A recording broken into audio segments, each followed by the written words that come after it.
What are the tribunals in India?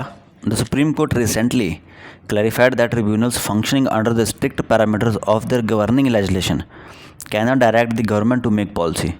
ठीक है, तो सुप्रीम कोर्ट ने अभी क्लैरिफाई करा है कि जो भी ट्रिब्यूनल्स फंक्शन कर रहे हैं स्ट्रिक्ट पैरामीटर्स, ठीक है, कौन से स्ट्रिक्ट पैरामीटर्स के अंदर फंक्शन कर रहे हैं जो कि उनको गवर्न करते हैं. फॉर एग्जांपल, जैसे मान लो कि इंडिया में मध्य प्रदेश है या राजस्थान है या यूपी है, ठीक है, तो अब किसी स्टेट ने एक ट्रिब्यूनल गठित किया, ठीक है, किस लिए गठित किया, किसी पर्पज़ के लिए गठित किया, ठीक है, फॉर एडजुडिकेशन, ठीक है, किसी डिसीजन के लिए गठित किया, तो उनकी जो सीमा है वो उस गवर्निंग बॉडी, उस गवर्निंग लेजिस्लेशन यानी कि उस स्टेट तक ही सीमित है, ठीक है, और ये वो जो है गवर्नमेंट को डायरेक्ट नहीं कर सकते, ट्रिब्यूनल जो है गवर्नमेंट को डायरेक्ट नहीं कर सकते, क्योंकि उन्हें जो है गवर्नमेंट ने ही एक प्रकार से या फिर जो लेजिस्लेशन होती है स्टेट की उसने ही उनको पावर दी है.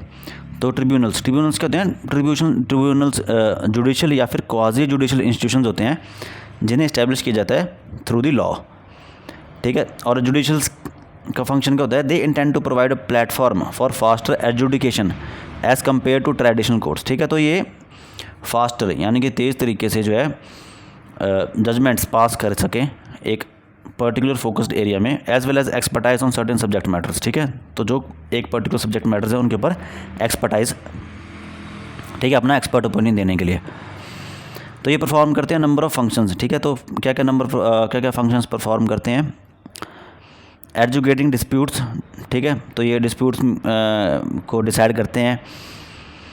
जो कंटेस्टिंग पार्टीज़ होती हैं उनके बीच में जो राइट्स होते हैं उनको डिटरमाइन करते हैं. एडमिनिस्ट्रेटिव डिसीजंस भी लेते हैं ट्रिब्यूनल्स में, और रिव्यू भी करते हैं कि कोई भी एग्जिस्टिंग अगर एडमिनिस्ट्रेटिव डिसीजन है उसको भी रिव्यू करते हैं. Constitutional recognition, the 42nd amendment act, ठीक है, 42nd अमेंडमेंट एक्ट 1976 के अंडर जो है 2 आर्टिकल्स इंसर्ट किए गए इंडियन कॉन्स्टिट्यूशन में, article 323A and 323B. Article 323A जो है वो एम्पावर करता है पार्लियामेंट को, ठीक है. आर्टिकल 323A किसको एम्पावर करता है, पार्लियामेंट को एम्पावर करता है टू कॉन्स्टिट्यूट, क्या कॉन्स्टिट्यूट करने के लिए, क्या बनाने के लिए, एडमिनिस्ट्रेटिव ट्रिब्यूनल्स, ठीक है, administrative tribunals for both central and state levels, ठीक है. तो आर्टिकल 323A पार्लियामेंट को एम्पावर करता है कि वो एडमिनिस्ट्रेटिव ट्रिब्यूनल्स बनाए both centre and state levels पे for adjudication of matters related to recruitment and conditions of service of public servants, ठीक है. तो जो ये एडमिनिस्ट्रेटिव ट्रिब्यूनल्स है, ठीक है, नाम ही बता रहा है कि एडमिनिस्ट्रेशन से रिलेटेड है, ठीक है. तो जो पब्लिक सर्वेंट्स है उनकी रिक्रूटमेंट्स और कंडीशंस ऑफ सर्विस को रेगुलेट करने के लिए आर्टिकल 323A के अंदर जो है, ठीक है, पार्लियामेंट जो है एडमिनिस्ट्रेटिव ट्रिब्यूनल्स कंस्टिट्यूट करती है सेंटर और स्टेट लेवल्स पे. आर्टिकल 323B जो है वो भी 42nd अमेंडमेंट एक्ट 1976 के अंदर आया गया. तो article 323B specifies certain subjects for which parliament और स्टेट लेजिस्लेचर में constitute tribunals by enacting a law, ठीक है. तो 323A में सिर्फ पार्लियामेंट कर सकती है, लेकिन 323B में पार्लियामेंट और स्टेट लेजिस्लेचर दोनों ही कर सकती हैं, ट्रिब्यूनल्स कंस्टिट्यूट कर सकती हैं, ठीक है. किस चीज़ के लिए, for certain specific subjects, for example taxation हो गया, लैंड रिफॉर्म्स हो गया, ठीक है, अदर, या फिर हम ऐसा बोल सकते हैं कि other than the administrative tribunals, ठीक है. तो कंपोजिशन क्या होती है ट्रिब्यूनल्स की, the presence of expert members that is technical members along with judicial members is a की फीचर ऑफ ट्रिब्यूनल्स, ठीक है. तो जुडिशल मेंबर्स तो होते ही होते हैं ट्रिब्यूनल्स में, साथ में एक्सपर्ट मेंबर्स या टेक्निकल मेंबर्स भी होते हैं जो कि इन्हें ट्रेडिशनल कोर्ट से डिस्टिंग्विश करते हैं, ठीक है, अलग बनाते हैं. सुप्रीम कोर्ट ने क्या नोट किया है, जो मेंबर्स हैं ट्रिब्यूनल के उन्हें हम सेलेक्ट कर सकते हैं from the departments of various central governments, ठीक है, as well as from various other fields of expertise, ठीक है. और जो जुडिशल बैकग्राउंड का पर्सन है सिर्फ वही जो है judicial member as a judicial member appoint हो सकता है, ठीक है.